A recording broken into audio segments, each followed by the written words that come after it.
September 2010, and a crowd gathers on a remote hillside in Sussex to pay their respects to Indian war heroes.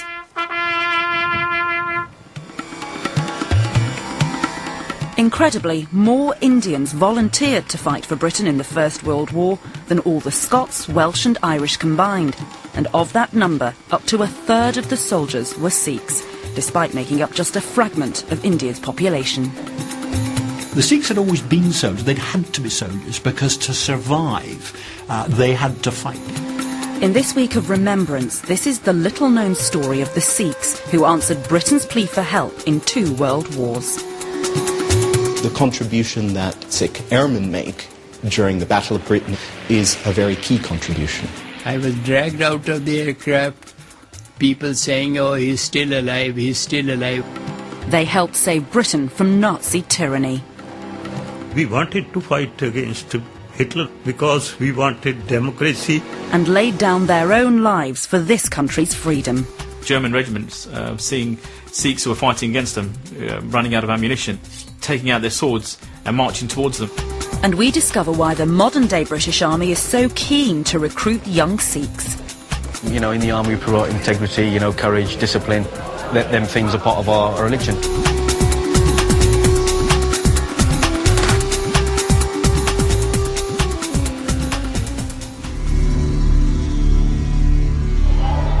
To discover why the youngest of the world's great religions radically transformed from largely peaceful origins into a warrior brotherhood, we have to delve back 500 years. The Sikh way of life started in 1469 with the birth of our first Guru, Guru Nanak Dev Ji. We have to recognize God and love God in all. That's one of the teachings of Guru Nanak Dev Ji. But by the 17th century, the serenity of the Sikh faith was under threat from India's then rulers, the Mughals. The first 5 gurus, our first 5 teachers, did not bear arms, but the following 5 did bear arms. Mughal state executes at the beginning of the 17th century the 5th guru, and there's felt to be a need to change the nature of the community as a result of that. You have 2 courses. You can either bend to their will or stand up and be counted and actually fight against the suppression and the persecution.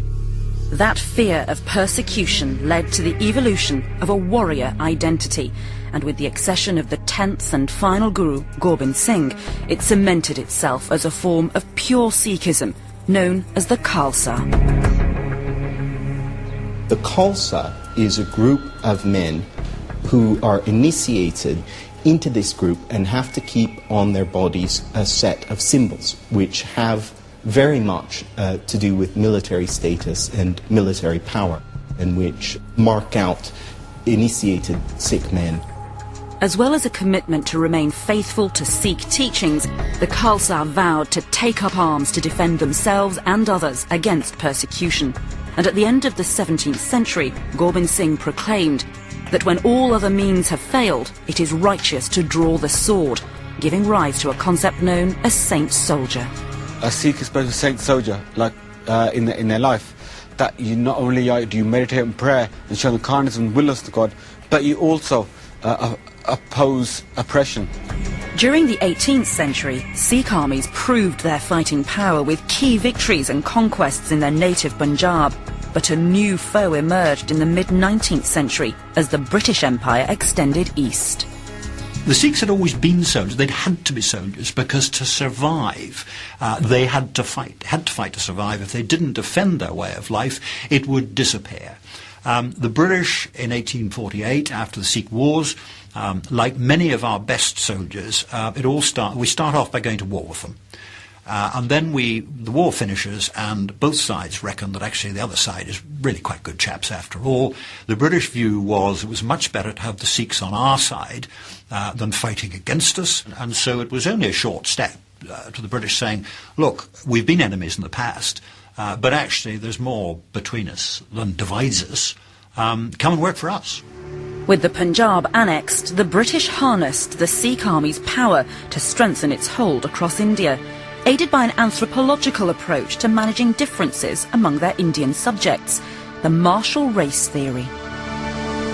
A martial race is, in the British conception, it's a community of people that had a very kind of specific military ability, and they identified the Sikhs, the Gurkhas, various other races in India that they believed were martially skilled, militarily skilled, and they admired these and tried to recruit them into the British Army. After the Anglo-Sikh Wars, there was a specific attempt to get Sikhs into the British Army. Once they had been baptised and taken an oath to Sikhism, they knew that the Sikh, once on a battlefield, he would fight till the end, so there was that loyalty to the banner they were fighting under. By the early 20th century, the Sikhs' homeland, Punjab, was providing over half the troops used in the British Indian Army, despite Sikhs making up just 1% of the country's population. And with the onset of the First World War, Britain found it had a useful new source of war conscripts. British Army went across to France in 1914. It took a huge number of casualties. The only army that could reinforce it, the only army that was almost as big as the British Army and was regular and properly trained and experienced, was the British Indian Army.